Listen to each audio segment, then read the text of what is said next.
शतकाची साक्ष देणारा रथ, श्रद्धेचा अखंड प्रवास.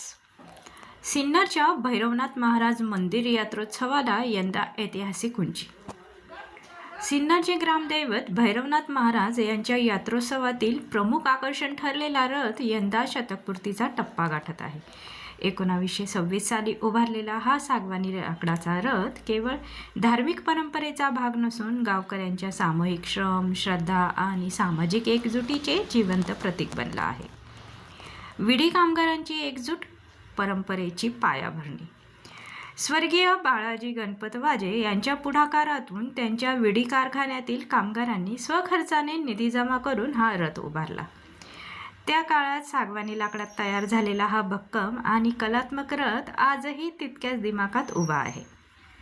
रथ म्हणजे फक्त मिरवणूक नव्हे, तर गावाच्या एकोप्याचा उत्सव आहे, असे मत ज्येष्ठ अभ्यासक व्यक्त करतात.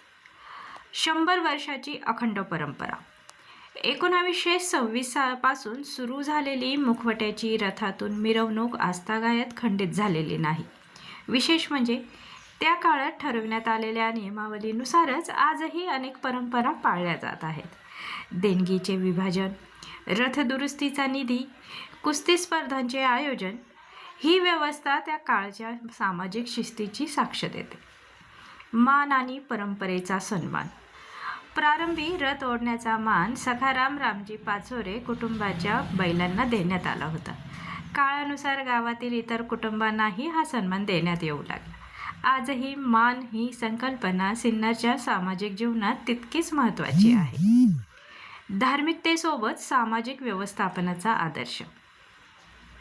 त्या काळात तयार करण्यात आलेल्या कागदपत्रांमध्ये देणग्यांचे वाटप, रथ उभा करण्याची जागा तसेच यात्रेच्या व्यवस्थापनाची स्पष्ट रूपरेषा दिलेली आहे. पुजारी, कारागीर आणि व्यवस्थापक यांच्यातील समन्वय हे या परंपरेचे वैशिष्ट्य ठरले आहे. 31 मार्चला रथपूजन, 1 एप्रिलपासून यात्रोत्सव. शताब्दी वर्षानिमित्त 31 मार्च रोजी सायंकाळी रथपूजन होणार असून त्यानंतर 1 एप्रिलपासून यात्रोत्सवाला प्रारंभ होणार आहे. यंदा यात्रेला अधिक भव्य स्वरूप देण्यासाठी विशेष तयारीही सुरू झाली आहे. परंपरा जपणाऱ्या पिढ्या. पंच कमिटीची परंपरा, चोपदारांची नियुक्ती आणि वाजे कुटुंबाचा सल्ला या सर्व बाबी आजही कायम आहेत. परंपरा टिकवायची असेल तर नियम आणि श्रद्धा दोन्ही टिकवावे लागतात, असे स्थानिक जाणकार सांगतात. रथ हा केवळ लाकडाचा नसतो, तो इतिहास, संस्कृती आणि श्रद्धेचा प्रवास असतो. ही ओळ सिन्नरच्या भैरवनाथ यात्रोत्सवाला अगदी तंतोतंत लागू पडते. 100 वर्षे पूर्ण करणारा हा रथ केवळ भूतकाळाची आठवण नाही, तर पुढील पिढ्यांसाठी परंपरेचा दीपस्तंभ ठरत आहे. ब्युरो रिपोर्ट, आपली दुनियादारी, नाशिक.